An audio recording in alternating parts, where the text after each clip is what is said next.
ganda ng kanyang kulay. Ganon lang kasimple ang mga ingredients guys. Mas masarap talaga ito pag malamig ang buko ube dessert. Hello mga ka-food trip! For today's video, gagawa tayo ng simpleng dessert. Ito yung mga ingredients. Nag-crave ako nito kasi masarap ito guys. Ang una po natin gagawin ay ilagay natin sa kaserola na may tubig ang gulaman powder guys, ube flavor. Pero wag nyo muna pong i-on ang apoy sa inyong kalan. Kasi tutunawin muna natin yan guys.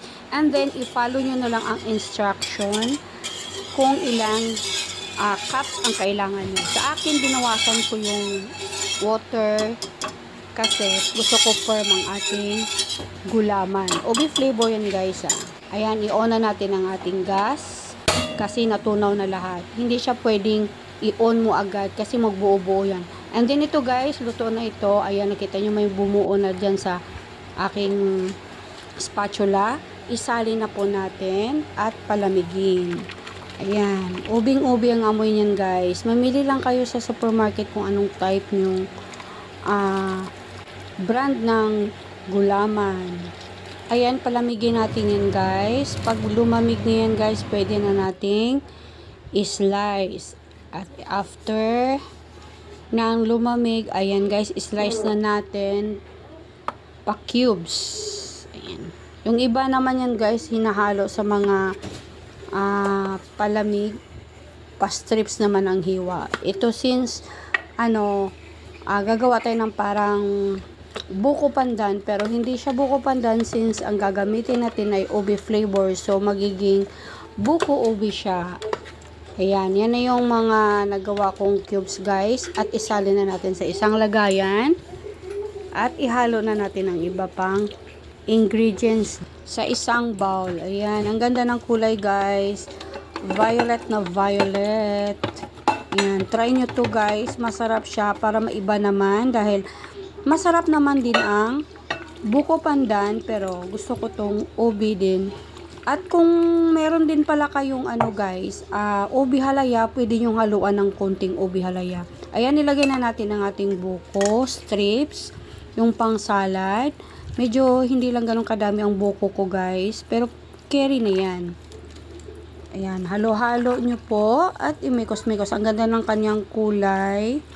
Actually guys, 3 times ko na itong ginawa. Pang 4 times na to guys, kasi gusto ko talaga ganitong panghimagas. At idagdag na natin dito ang ating cheese. Pa-cubes ang hiwa ko guys. Pwede ring i-grate nyo kung gusto nyo i-grate lang ang cheese. Pero gusto ko may pagnguyain or pagkakainin ito ay may buo ka pang cheese na mangunguya.